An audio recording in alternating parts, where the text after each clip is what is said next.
Okay, we're back. We're live. We're here in Hawaii, the state of energy, for me and Marco and me, meeting monthly here in ThinkTech. That's Marco Manglesdorf of Provision Solar, joins us by Skype from Hilo. So, Marco, welcome again to the show. We really enjoy having you. Hello, Jay, is that you? I'm sorry, I'm just so dumbstruck these days by what's going on in our state energy-wise. I froze momentarily there. Yes, fantastic to be back with you. Well, we're going to talk, of course, about the HECO and NextEra deal.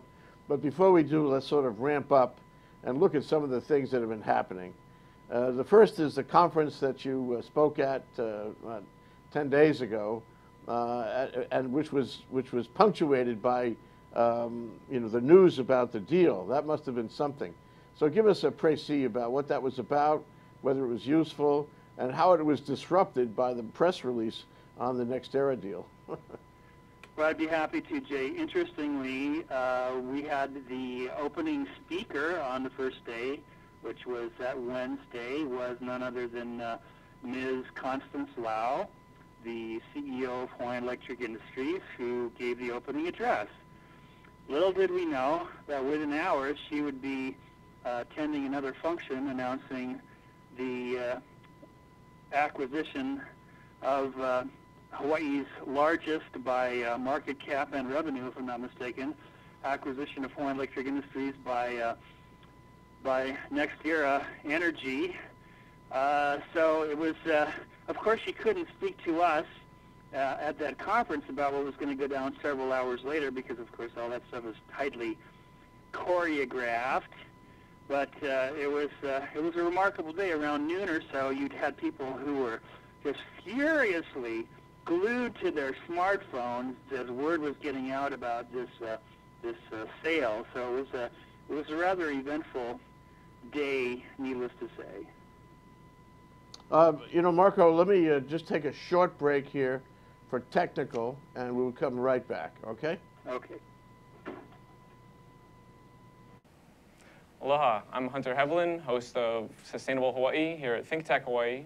You can tune in every week on Thursday at 2 p.m. to see interviews with sustainability professionals from around the state and even further abroad, learning about activities with water management, food security, waste management, and a whole host of other fascinating opportunities to get engaged with making a greener island.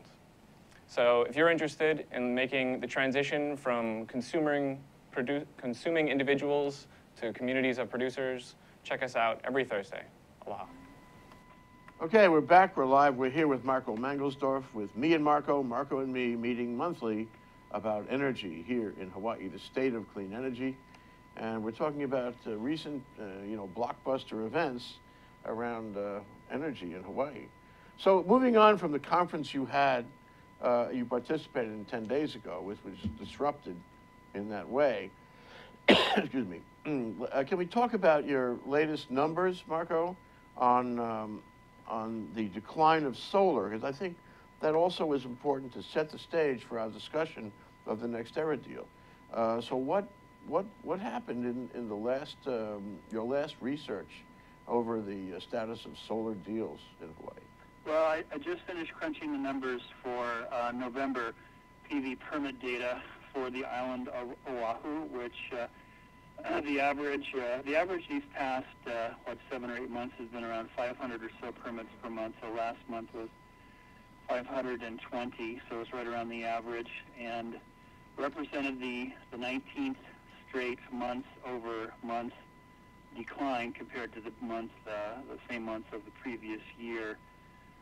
So all total, the PV business on Oahu, based on the permit data, is down something more than half in terms of overall permit numbers this year compared to 2013, and down even more so compared to the record year of 2012. And the value of those PV systems going in according to the permit applications is probably down closer to 55 to 60%. So the numbers I have a hard time seeing going up in any type of sustainable fashion, at least in in the near future. So we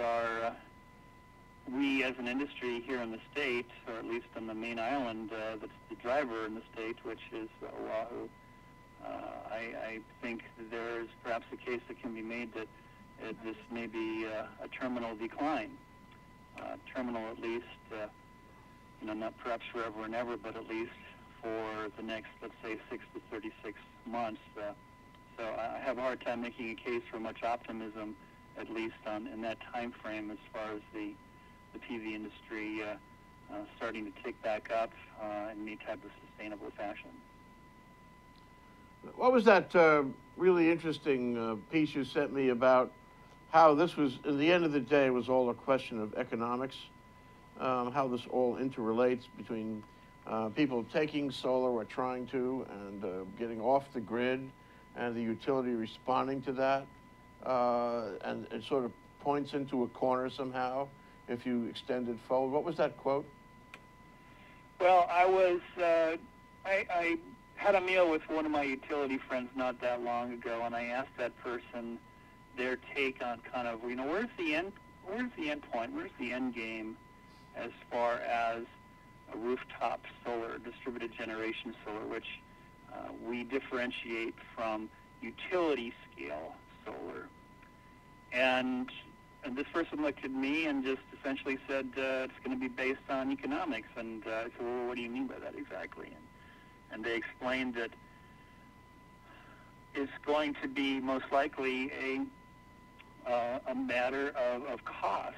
What I mean by that, or what he meant by that, is that you have the utility, which the utilities here, the HECO companies that are going to be, are driven to try to bring reliable, safe, and inexpensive power as part of their portfolio of generation. And net energy metering, which has been such an incredible boon to companies like mine and to tens of thousands of homeowners across the state to be able to have their own site-located individual independent power plants. Well, not independent in terms of they're not off-grid, but able to produce their own power. They have their solar, their water provided by solar thermal, their electricity provided to a substantial degree by solar electric. And I happen to believe that's fantastic. I mean, that to me is what solar really should be all about, is much more decentralized and centralized massive utility-scale power plants, but that's the personal bias that I have. But those net energy metering customers that have allowed my business to grow and many other businesses to grow, they are effectively able to get a substantial premium price for the power that their little power plants provide, and that is at the retail rate, which here on this island is probably around 38 cents a kilowatt hour this month, and it's typically over the past year or so has been around 40 cents a kilowatt hour, a little bit less on Maui and Oahu. So in effect, the net energy metering program, which has been so incredibly successful, has come at something of a premium cost compared to what utilities, both in this state and utilities on the mainland, are able to lock in terms of long-term power purchase agreements from providers who are willing to install, develop multi-megawatt utility-scale PV systems and turn around and sell that power produced over 20 years to the utility companies at a much lower rate than what net energy metered customers are able to get for their power. For example, what we've heard recently in the media is that Hawaiian Electric has currently closed a number of deals for utility-scale solar on Oahu at a rate of, I believe it was 14 cents a kilowatt hour.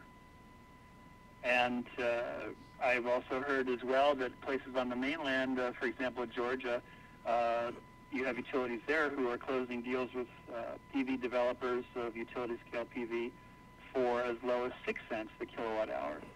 So how can you make a financial case for paying the premium price that net energy metered customers get essentially for their solar power when you can get solar power a heck of a lot cheaper from developers who are building or propose to build multi-megawatt utility scale solar. And that, of course, I mean, that does my company, my business absolutely no good to come to that hard, cold realization, because I'm not in the business, and the vast majority of us in the state doing this kind of work, we're not in the business of multi-megawatt utility scale solar. We're onesie-twosie, mom and pop, small commercial, mid-commercial, even large commercial, but not multi-megawatt utility scale. So it's that's not to say that there aren't societal values that should be taken into account to be promoting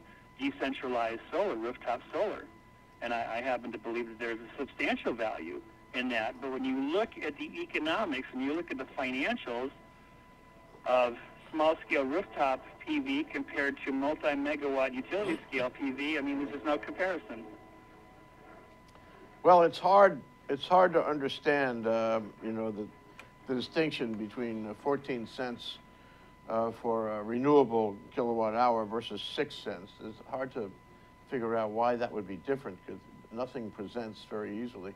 But let's take a short break, Marco, and then we'll come back and sort of look at the playing field and see what happened and try to integrate all of the factors that you and I have been talking about over the past few months with this blockbuster deal, and sort of get a handle on where it might go, because we don't know yet. But we do know we're going to take a break. We'll be right back after this short break with me and Marco. Hi, I'm your host on ThinkTech Asia, Bill Sharp. I look forward to you joining us each Monday between 4 and 5 o'clock when we film right here in our studio in downtown Honolulu. The show, ThinkTech Asia, focuses on contemporary events in Asia. And by Asia, we mean anything from Hawaii, south to Australia and New Zealand, west to Pakistan, and as far north as the Russian Far East. Clearly, this is one of the most economically dynamic centers of the world, and we bring you up to date on what's going on in a whole host of countries in this very vital region. We look forward to seeing you. Aloha. Okay, we're back. We're live. We're here with Marco Manglesdorf of Provision Solar, who joins us by Skype from Hilo. And we're talking about Marco and me and the state of energy. That rhymes, I guess. And Marco, so let me just give you some key words, sort of to define, you know, the state, if you will, right now. So we got a new governor. We got a new CEO of Hawaiian Electric. We failed the IRQ. It was rejected. Net energy metering doesn't seem to be working very well. GEMS is out there. It hasn't been activated yet. Maybe it shouldn't be. On-bill financing also stuck somehow. The PV industry is suffering. Let's see what else. The cable has essentially stopped, although the docket is still open. And we have all these issues about grid and storage that are being discussed, but actually not resolved just yet. And of course, the interconnect and public relations policy, public relations problems that have been going on between the PUC and I suppose the legislature and the consumer advocate and the utility and the trade associations around PV. I mean, it seems like there are so many balls in the air that have not come down. There is no real plan out there. There's a lot of contention on points and a lot of disappearing initiatives, if you will. And then in the middle of your conference, the NextEra deal. There's a remarkable change of circumstance, a remarkable change-up. And here we are. Now we're in a process that they say will take a year. We're in a process of public opinion that appears in the newspaper every day. And I just, I wanted to spend some time with you today about that. What it is, who is really involved, what the time frame is, where the center of gravity in this whole thing is, and the biggest question of all, why? Why are we having this deal? So your thoughts, please, sir. Maybe this would be the perfect time to bring back the super ferry, Jay. Touche. Make things just a little bit more interesting. No, jesting aside, now let me address your incredibly juicy question this way. The last time we spoke, I think we both acknowledged that we were a little bit in the doldrums, so to speak, in terms of a almost eerie calmness. This is before Mr. Ige took the oath of office, before the legislature, really started to get ramped up in terms of what's going to be on the agenda and so forth. And lo and behold, 2 weeks ago, the heavens part, and it wasn't the Lord himself that threw down these lightning bolts and thunder from heaven, but they come from Juno Beach, Florida, of all places, which I happened to look up online as to how far that was away from Honolulu, and according to Google, it was 4,843 miles away. So Okay. certainly closer than where we consider heaven to be, but almost as far away as you can get in the It's United as far States away and as you still can be- get, yeah. That's right. That's right. So, truly, these past couple weeks with the lightning and the accompanying thunder have been deafening in terms of people, pundits and deep thinkers or shallow thinkers like you and I, and members of the public, and the legislature, and the governor. And it's just been this relative free-for-all. But I tell you, one of the big takeaways that I get, Jay, is less what is going to be the end result in 12 months, 11, 12, 13 months, however long this process takes for the deal to be finalized and all the approvals to go through. What is much more of interest to me is in this, shall we call it, interregnum period, there is this substantial uncertainty about what is to come. And from a sociologist, political scientist standpoint, I'm asking myself, what is going to be the practical, tangible effect of this process? What are going to be the effects on the people within Hawaiian Electric? Both the troops on the ground, so to speak, and management.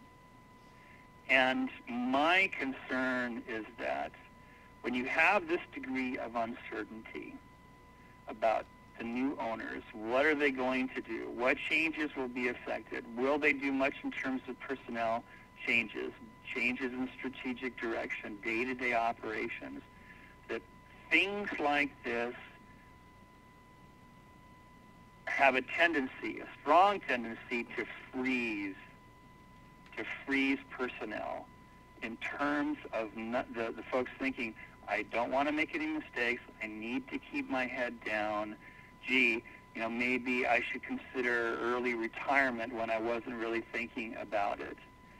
And initiatives that they were working on, or various action plans that they were going to implement or in the process of implementing, my concern is that this news is having and will have a freezing type of effect on what is going on at the utility companies. Well, I give you two possibilities on that, Marco. One is, in the ordinary course, in a deal like this, it's not only just a natural process, it's probably a matter of the agreement itself, which actually is available online. I haven't read it, but it's actually available online, whole thing, through the SEC. And it's on the SEC website, I think. But my guess is that there's some kind of standstill agreement. And if you settle on a price, what was it, 4.3 billion? If you settle on, the numbers, the economics of the deal, you don't want the company changing out from under you. You want everything to stay the same during due diligence period, or in this case, the regulatory review period. My guess is that that would be a matter of the deal itself. Don't change up on me. I'll wait. My price is set on certain assumptions. Let's keep those in place until we close. That's one possibility. The other possibility is that the de facto aspect of this deal is well integrated, in the sense that it's a friendly deal. It's not hostile in any way. Both sides want it, just like the Comcast deal with Oceanic Cable.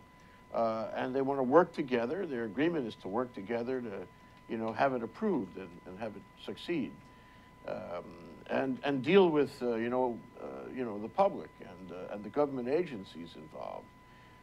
So I believe that there are executives here from NextEra who are working with Hawaiian Electric, or even embedded in with Hawaiian Electric, to try to keep things moving forward and positive, and have those initiatives continue.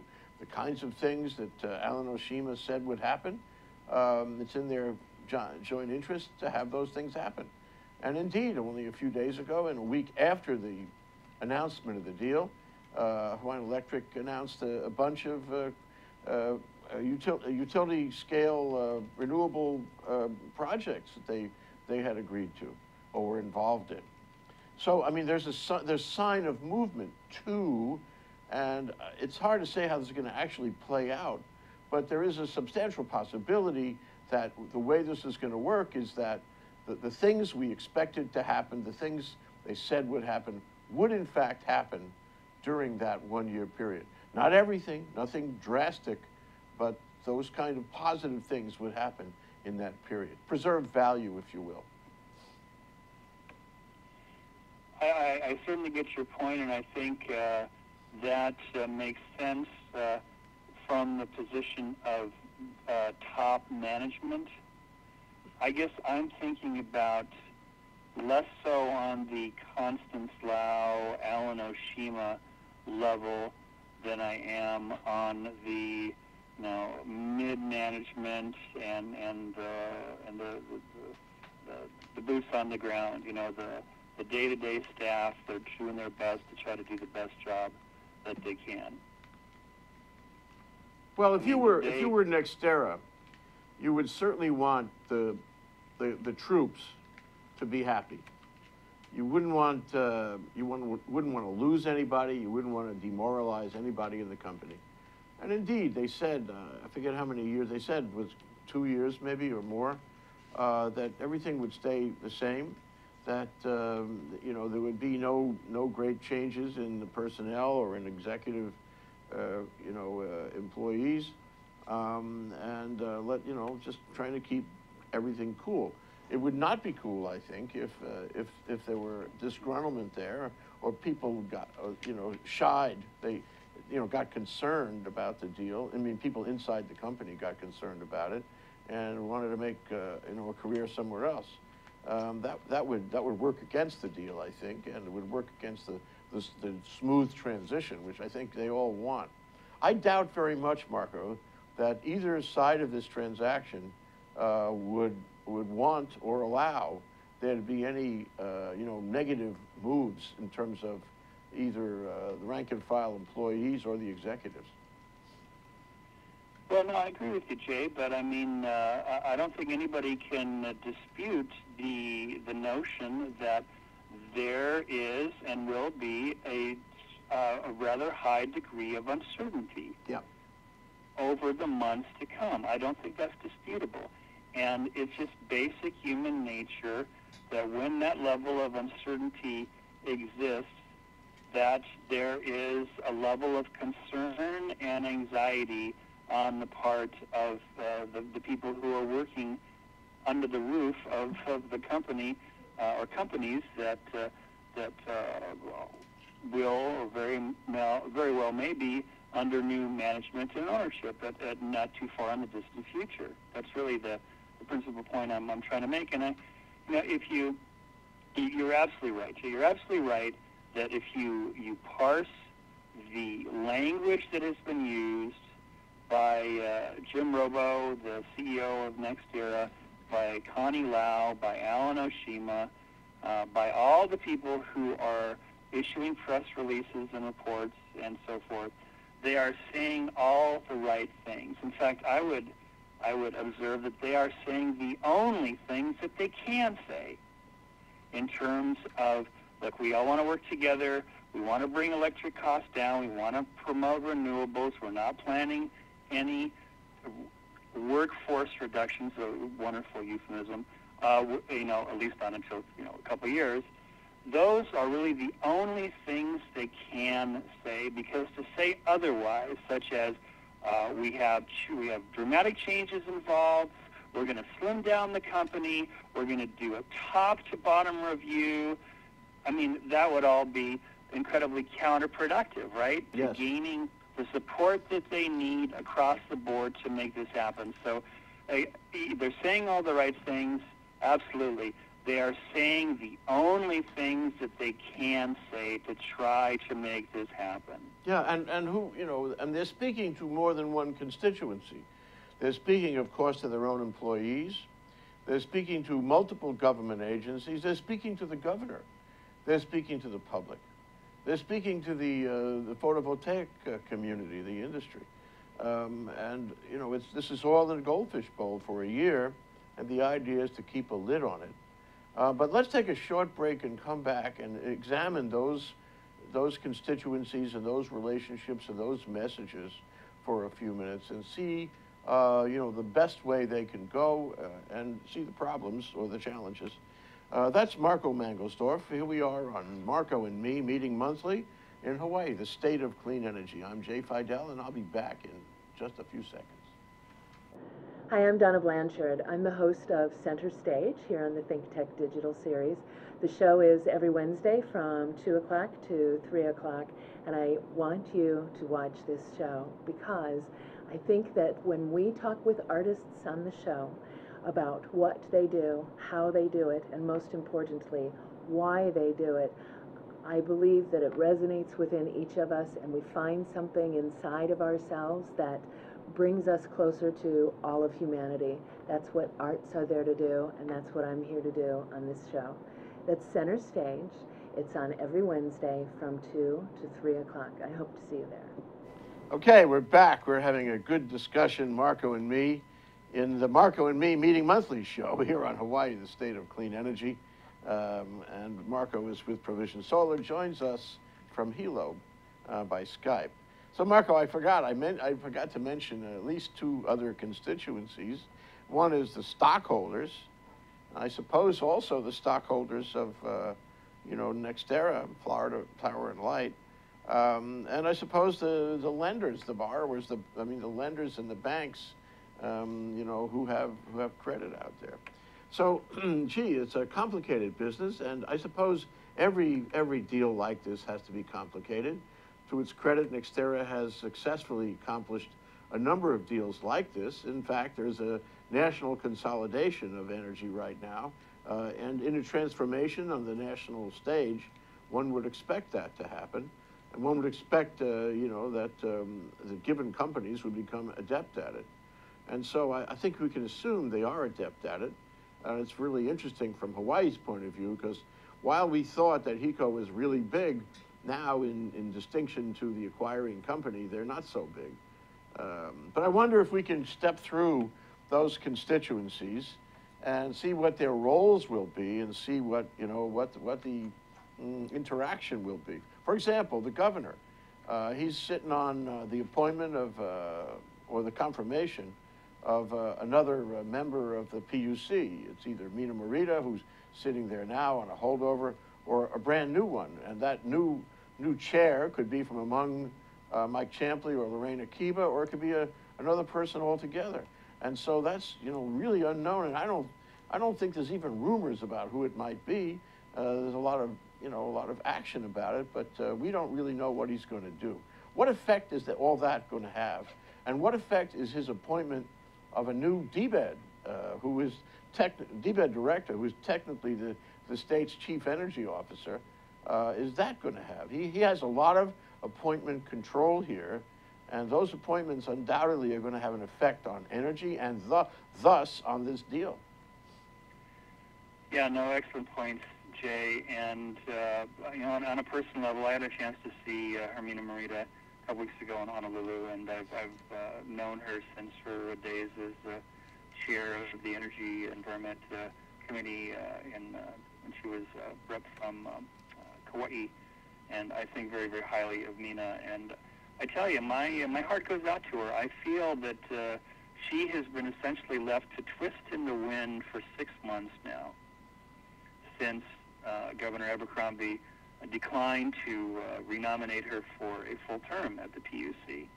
And now, here we're 15 days into the David Ige administration, and of course, Mr. Ige was elected about a month prior to that, and there's been no announcement. I mean, he's been diligently nominating various cabinet positions that certainly are important, but I can't see anything more important right now than getting things nailed down at the PUC, which has their dockets doth overfloweth in terms of so many important energy issues that are on their plates right now. And, you know, again, I'll fall back to my uncertainty principle. When you have uncertainty hanging over a group or organization, even if it's a group of 3, in this case with the 3 PUC commissioners, it is not productive. It is not favorable to that entity, small, medium, or large, to doing what they need to do in an efficient, productive, timely fashion. So I can only hope that the Governor Ige is going to make a decision on this soon, because the state of uncertainty within the commission right now is not good. Yeah, let me add to that, you know, there are rumors on that one that critical people from the PUC are leaving or about to leave, leaving them again without the experience they have been trying to develop, without the staff resource they've been trying to develop, have to go out and find new people, and that leaves them, you know, in a position where they collectively know less than what the 2 parties know about the deal. And if they're going to be able to, you know, do a good job on reviewing the deal and coping with this huge change, they want to have the best talent they can.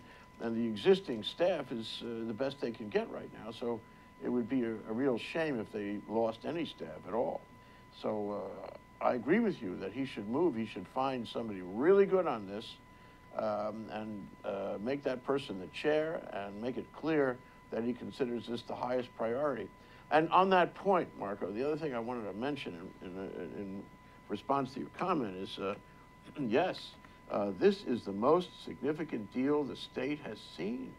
This is the utility that serves most of the people of the state. And everyone knows that the quality and price of electrical energy is directly related to the quality of our economy. A state with better and cheaper electric energy is going to have a better economy. And on the other side, one that doesn't have that, its economy is going to be constrained. So if he wants to do anything to build the economy, this has got to be central. If he wants to do anything to resolve all the issues here, the complexities of the transformation, he's got to do that right away. And the risk is, if he doesn't step up and do this, or if he does it wrong, we will all pay a huge price if it goes off the side. So to me, it's the most, as I think it is for you, the most important issue on his desk for sure. And we are waiting every day for him to get involved in this. Now tell me how you really feel.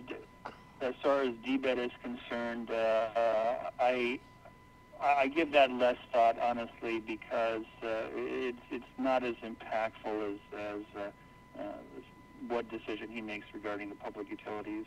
Yeah, I agree with that. It's the way, that's the way it's come up, yeah.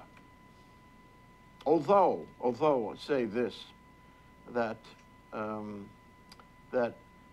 DBED director who is, you know, committed to moving the needle ahead, resolving all the issues, moving the initiative ahead in general, would be welcome.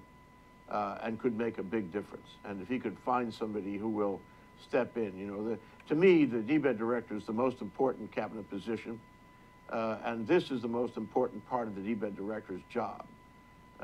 So we could really use some talent in that job.